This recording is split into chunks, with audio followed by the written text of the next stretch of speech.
히브리서 10장 35절에서 39절까지 말씀을 봉독해 드립니다. 히브리서 10장 35절부터 보겠습니다. 그러므로 너희 담대함을 버리지 말라. 이것이 큰 상을 얻느니라.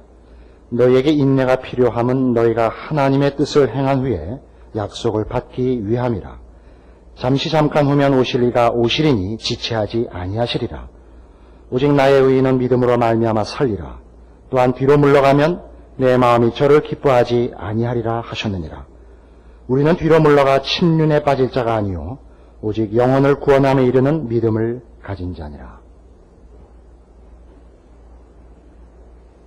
우리의 책임을 다 하나님께 떠넘기는 것이 아니라고 했습니다. 믿음은 그 중요한 요소 중에 하나가 책임을 지는 것입니다. 선택하고 결정한 것에 대한 인격적 책임을 지는 것이 믿음에 있어서 제일 중요한 요소일 것입니다. 그래서 오늘 본문에도 보는 바와 같이 신앙인들에게 요청되는 이 믿음, 신앙인들에게 제일 많이 요청되는 게 믿음이겠죠. 그 믿음을 다른 말로 표현할 때 혹은 믿음의 가장 중요한 요소로서 설명할 때 인내를 성경은 얘기하곤 합니다. 35절부터 다시 보시죠. 그러므로 너희 담대함을 버리지 말라. 이것이 큰 상을 얻느니라. 너희에게 인내가 필요함은, 그러니까 담대함, 어떤 결정, 분별, 그것으로 OX를 하면 끝나는 것이 아니라 옳은 것을 선택하고 결정한 것을 오래도록 지켜내야 되는 것입니다. 이 지켜내는 것, 이 인내하는 것은 어떤 결정을 해놓고 어디 가서 숨어 있는 것이 아닙니다. 그 결정이 나타날 때까지 어떤 시간과 과정을 다른 일로 메꾸는 일이 없습니다. 그 일어날 결정을 일어날 때까지 어떤 조건과 환경 속에서도 그 약속과 소망을 지켜내는 인격적인 책임을 지는 것, 이것을 말하자면 믿음이라고 하는 것입니다. 그래서 여기 38절에 오직 나의 의인은 믿음으로 말미암아 살리라 하는 하박국서의 말씀을 인용하게 되는 것입니다. 하박국서 1장에 가보십시다. 구약성경 1302페이지 하박국서 1장 13절입니다.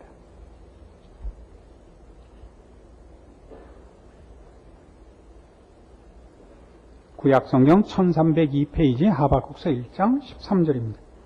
주께서는 눈이 정결하심으로 악을 참아보지 못하시며 패역을 참아보지 못하시거늘 어찌하여 괴울한 자들을 방관하시며 악인이 자기보다 의로운 사람을 삼키되 잠잠하시나이까. 2장 2절 여호와께서 내게 대답하여 가라사대 너는 이 묵시를 기록하여 판에 명백히 새기되 달려가면서도 읽을 수 있게 하라. 이 묵시는 정한 때가 있나니 그 종말이 속히 이르겠고 결코 거짓되지 아니하리라. 비록 더딜지라도 기다리라. 지체되지 않고 정령 응하리라. 보라 그의 마음은 교만하며 그의 속에서 정직하지 못하니라. 그러나 의인은 그 믿음으로 말미암아 살리라. 여기 이 질문과 답을 조심해서 볼 필요가 있습니다. 질문은 이겁니다. 하나님만이 온천한 만물의 창조주시오 주인이십니다. 그는 선하시며 의로우시며 거룩하십니다. 그런데 세상은 이 의롭고 거룩하신 하나님이 다스리심에도 불구하고 불의와 악이 승리하고 의롭고 선한 자들이 고단함을 당하는가 하는 것이 하박국 선지의 질문입니다. 하나님의 답은 이겁니다. 의인은 믿음으로 산다. 의인은 믿음으로 말미암아 산다는 것은 무슨 뜻이냐 하면 하나님께서 그것을 모르는 척 내버려 두시지 않겠다는 얘기입니다. 결국은 하나님의 의로운 심판으로 끝을 맺으리라 하는 것입니다. 그때까지 이 하나님의 의와 선과 거룩과 심판을 기다리는 이들은 기다릴 수밖에 없다 그런 얘기입니다. 물론 하박국서에서의 가장 중요한 초점은 하나님께서 이 세상의 불의와 행악하는 자들의 잠시 승리 같은 것들을 방관하고 계시거나 끝까지 놓아두실 리가 없다 하는데 초점이 있습니다. 하나님은 결국 이 모든 일에 대해 의로운 심판을 가하실 것입니다. 그러면 그 하나님의 의로우심을 기다리며 사는 모든 성도들은 어떻게 살아야 되는가? 믿음으로 사는 수밖에 없다 이겁니다. 여기서 믿음은 뭐죠? 하나님을 믿으면 악이 물리쳐지고 선이 보상받는 것으로서의 믿음이 아니고, 그 믿음은 하나님의 그 결과, 심판이 행해질 때까지 불의한 자들이 기승을 떨고 행악자들이 선한 이들을 핍박하는 일들을 참고 기다릴 수밖에 없다는 데 초점이 모아지는 것을 볼 수 있습니다. 그래서 하박국서 3장 17절에 가시면 결론은 이겁니다. 하박국서의 결론은 비록 무화과 나무가 무성치 못하며 포도나무에 열매가 없으며 감람나무에 소출이 없으며 밭에 식물이 없으며 우리의 양이 없으며 외양간에 소가 없을지라도 나는 여호와를 인하여 즐거워하며 나의 구원의 하나님을 인하여 기뻐하리로다. 주 여호와는 나의 힘이시라. 나의 발을 사슴과 같게 하사 나로 나의 높은 곳에 다니게 하시리로다. 이 결론을 잘 보시면 하나님의 궁극적인 의의 심판, 그를 믿고 기다리는 자들에게 보상해 주심을 인하여 지금 기뻐하는데, 지금 그 기쁨은 이 결국에 대한 보상이 지금 어떻게 나와 있는 것에 근거하고 있지 않습니다. 사실 지금은 무화과 나무가 무성치 못하고 포도나무에 열매가 없고 감람나무에 소출이 없고 밭에 식물이 없고 우리의 양이 없고 외양간에 소가 없습니다. 그러니까 믿음이 없었던 소출이 생기고 없었던 소와 양이 생기고가 아니고, 그게 없을지라도 궁극적인 승리에 대한 하나님의 약속에 근거한 신자의 책임 있는 반응이더라 이거죠. 믿음이란 그 가장 중요한 요소가 기다림이고 인내입니다. 기다림이고 인내인 것은 하나님께서 그 약속하신 것을 대부분 지금 당장 결과시키지 않은 탓에 그렇습니다.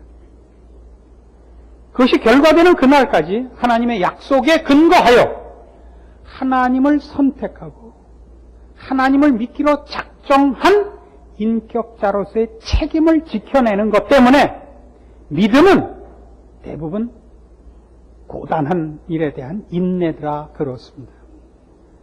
우리는 이렇게 물을 수 있습니다. 하나님께서 하나님의 일을 수행하심에 있어서 그 결과를 이루시는 일에 왜 우리들에게 믿음을 요구하시는가? 그렇게 물을 수 있습니다. 왜냐하면 이 믿음이 너무 지켜나가는데 고단하기 때문에 우리는 이 믿음에 대하여 회의를 가질 수 있습니다. 지난 몇 시간 동안 우리가 이 배도에 관한 성경의 경고를 묵상하면서 우리가 확인한 것 이겁니다. 우리라는 존재를 하나님이 만드시고 목적하시고 요구하시는 것이 인격자로서의 반응이더라 하는 것이었습니다. 하나님은 우리를 무슨 로봇이나 기계로 부속품으로 만들지 않으셨습니다. 하나님의 작정과 하나님의 주권이 우리의 생각과 감정을 조종하는 식이 아니었다 그랬습니다. 하나님은 우리에게 경고하실 수 있습니다. 명령하실 수 있습니다. 그러나 그것은 언제나 선택의 여지 없고 우리가 갈등하고 결정할 필요 없는 일방적인 기계적 명령과 조종이 아니었습니다. 하나님은 우리에게 설명하십니다. 우리를 설득하십니다. 그러니까 명령과 경고라 할지라도 그것은 하나의 설득의 방법이었지 일방통행적 조작은 아니었단 말입니다. 안 그렇습니까? 그래서 믿음이 우리에게 요청된다는 것은 우리라는 존재가 우리가 생각하는 것보다 훨씬 고급하기 때문에 그렇습니다. 인격적인 존재이기 때문에 그렇습니다. 믿음이 요청되는 것은 하나님이 우리에게 독재자로 서거나 기술자로 조종하는 사람으로 하는 분으로 서 있지 않기 때문에 그렇습니다. 그러니까 우리에게 믿음이 요청되는 것은 현실적으로 고달프지만 책임을 지고 기다려야 된다는 약속을 기다려야 되는 고달픔이 있지만 그것이 왜 허락되었느냐 할 때는 부정적이고 소극적인 개념보다 적극적으로 너무나 큰 특권이기 때문에 그렇습니다. 로마서 1장으로 가보십시오.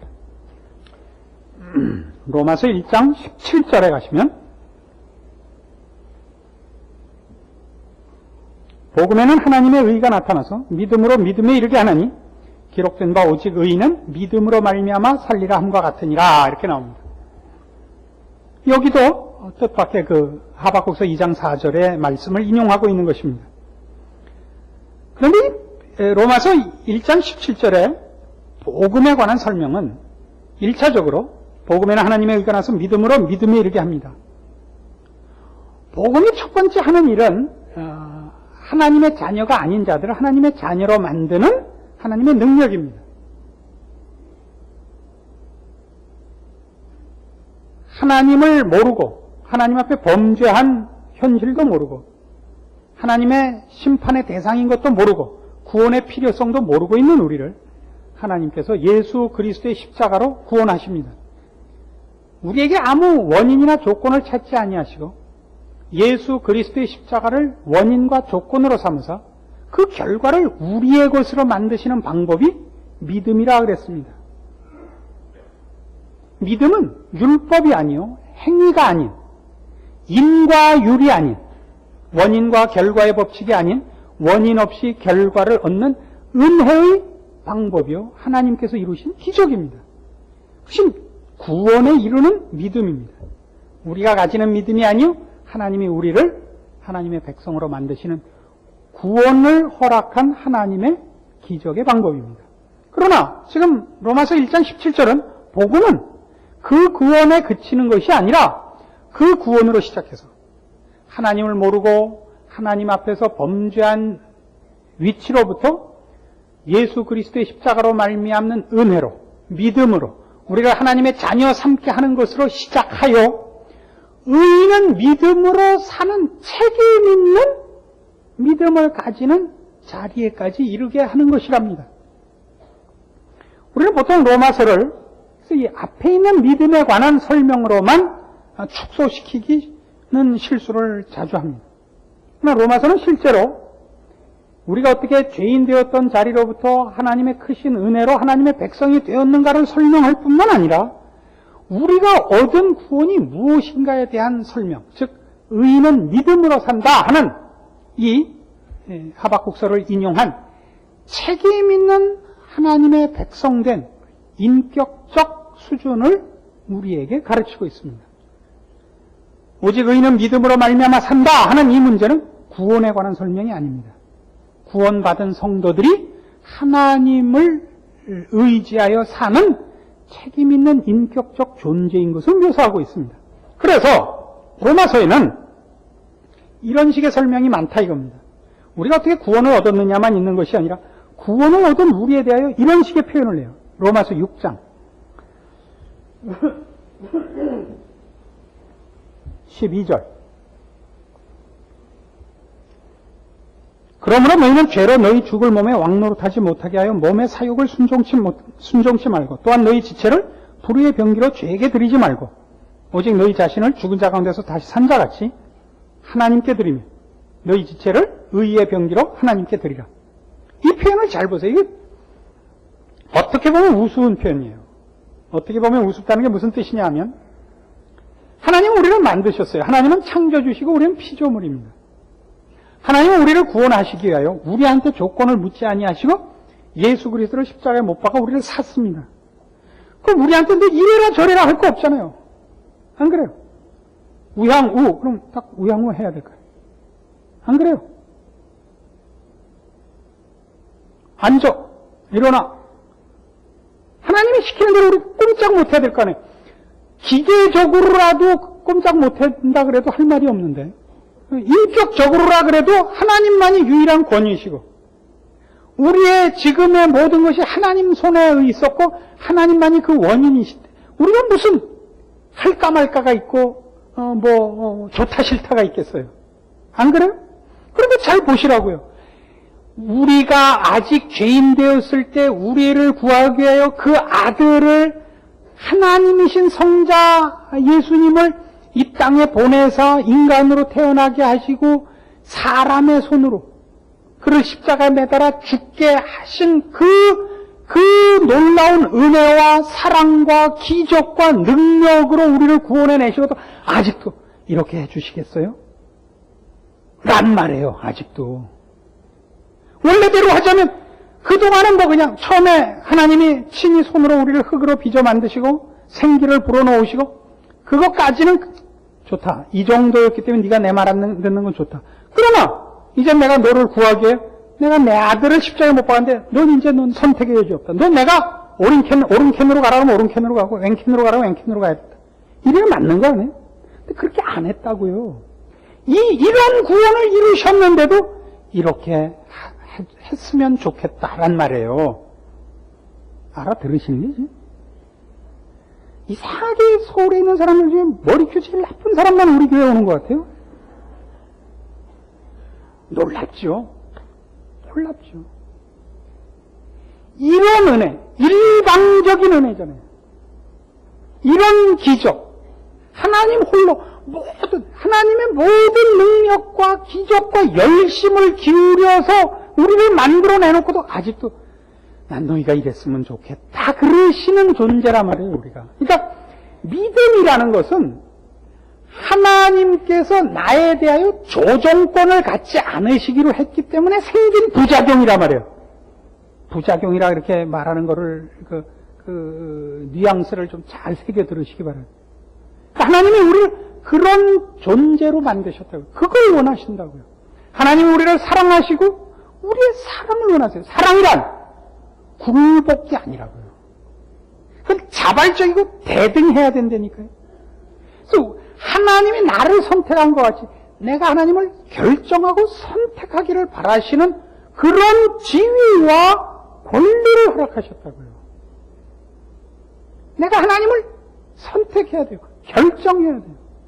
그래서 이렇게 구원한 그 아들 예수 그리스도를 십자가에 못 박아 구원해냈음에도 불구하고 하나님은 우리에 대하여 이렇게 인격적 차원에서 조심스럽다고요. 대접을 한다고요. 12장 가보시겠어요? 로마서 12장. 이런 표현들 보세요.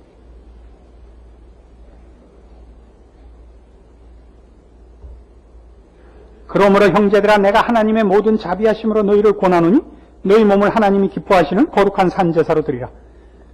이는 너희의 드릴 영적 예배니라. 너희는 이 세대를 본받지 말고 오직 마음을 새롭게 함으로 변화를 받아 하나님의 선하시고 기뻐하시고 온전하신 뜻이 무엇인지 분별하도록 하라. 하나님이 너 이래라 저래라 그게 아니라 하나님의 마음을 우리가 분별하고 생각하고 갈등하고 결정하기를 원하신다.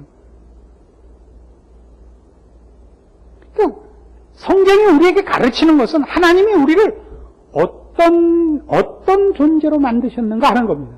너무 고급한 존재, 인격적 존재이기 때문에 하나님이 우리를 조종하시지 않고 사랑하시며 권유하시며 설득하시고 우리는 우리가 결정을 해야 되는 것입니다. 그래서 믿음이라는 것이 생긴 것입니다. 믿음은 우리가 인격자이기 때문에 갖게 된 하나의 책임이요 특권이 된 것입니다. 그래서 신앙생활 속에서 우리가 기억해야 될 가장 중요한 건 뭐냐 그러면 신앙이란 주를 사랑하고 주의 편에 서는 각오요 분별일 뿐만 아니라 그 결정을 기꺼이 감수해내는 실력입니다. 책임 있는 실력입니다. 이런 식이죠. 같은 로마서 15장 가보시면 신앙이란 뭐냐 그럴 때 기도 많이 하고 성경 많이 보고 이런 식으로 사실은 묘사가 안 되고 이런 식으로 묘사가 돼요. 15장 1절 우리 강한 자가 마땅히 연약한 자의 약점을 담당하고 자기를 기쁘게 하지 아니할 것이라. 우리 각 사람이 이웃을 기쁘게 하되 선을 이루고 덕을 세우도록 할지니라. 이런 겁니다. 연약한 자의 약점을 담당하는 그런 배려, 이 인격적 그 수준이란 말이죠. 어떤 교수님이 예전에 미국에 유학을 갔을 때, 예전에는 아주 고달프게 유학을 갔죠. 송금도 안 되고, 돈을 많이 갖고 갈 수도 없었습니다. 그래서 가서 이제 뭐 닥치는 대로 일을 하면서 이제 공부를 하는 거죠. 근데 얼마나 고달팠으면 점심 먹을 돈이 없는 겁니다. 미국이 음식값이 얼마나 싸요. 그런데도 그 돈이 없었던 거죠. 그래서 늘 점심을 굶는데 하루는 학과장이 그러더래요. 여러분 중에 누가 날 좀 도와달라고 그래서 모두가 무슨 일인가 하고 봤더니 우리 마누라가 이렇게 점심을 많이 싸준대요. 자기는 다이어트를 하고 싶은데 자기 마누라는 자기가 이렇게 튼튼한 게 좋다고 점심을 이렇게 싸주고 다 먹으라 그러는데 이걸 다 먹었다는 자기는 죽는다 이거예요. 그걸 부인이 싸줬는데 버릴 수도 없고 누가 좀 제발 도와달라 그래서 자기가 3년을 도와줬대요. 귀국할 때까지. 귀국할 때 보니까 그 교수가 독신이더래요. 그렇게 하는 거예요. 우리는 어떻게 하냐면 예수 믿는 이 왼수들이 얼마나 빙신같이 구냐면 당신 점심 안 싸왔어요? 내 도시락 갖고 온 거 나 혼자 먹어도 물론 모자라지만 우리 그리스도의 사랑으로 반씩 나눠 먹읍시다. 당신 자존심 상한다 뭐 어쩐다 그딴 소리 하면 난 당신이 신앙이 없다고 생각할 거예요. 먹읍시다. 이렇게 해요 말을. 기껏 신앙에 대해서 무슨 충고를 한다는 것도 말이에요. 기도 하루에 몇 시간씩 하세요? 이런 식으로 물어봐요, 병신들은. 후배 하나가 결혼을 할 때가 돼가지고 어느 교회에 그 자매하고 말이 오가게 됐는데 그 담당 교육자가 부르더래요. 청년부 이제 지도하시는 목사님. 스카트니 구원의 왁스는 있으십니까? 전도사인데 이쪽도. 그러면 안 돼요. 이건 뭐라 그래야 돼요? 무식한 게 아니고 무례한 겁니다. 무식할 뿐만 아니라 무례한 거예요. 사람이라는 건 짐승하고 뭐가 다른 거예요? 인격에 있어서 다른 거죠. 그렇지 않습니까?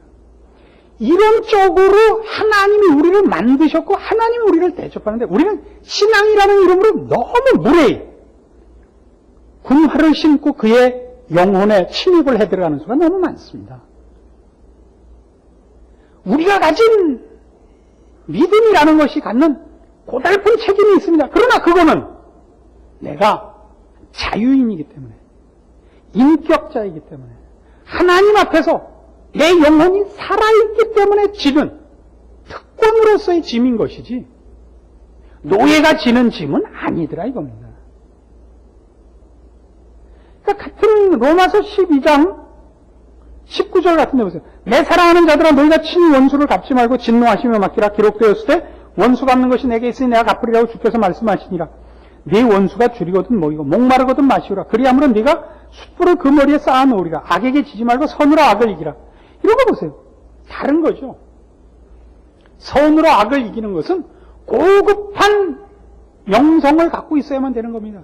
거듭나지 않고는 할 수 없는 것입니다.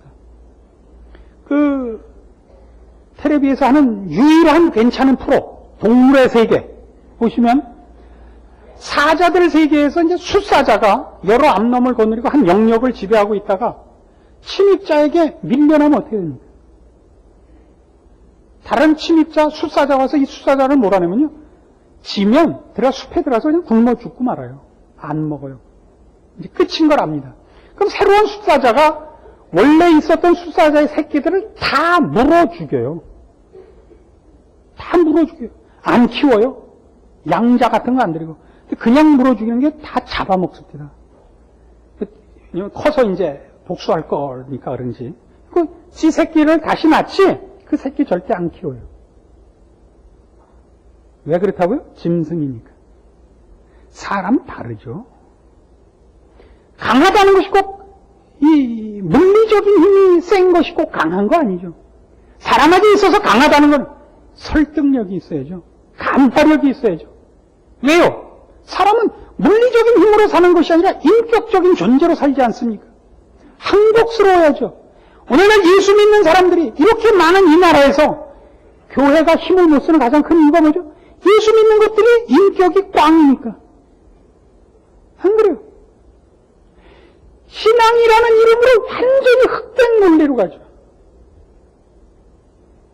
하나님은 우리를 그렇게 목적하지도 또 기대하지도 요구하지도 않는데 우리끼리 그렇게 해요.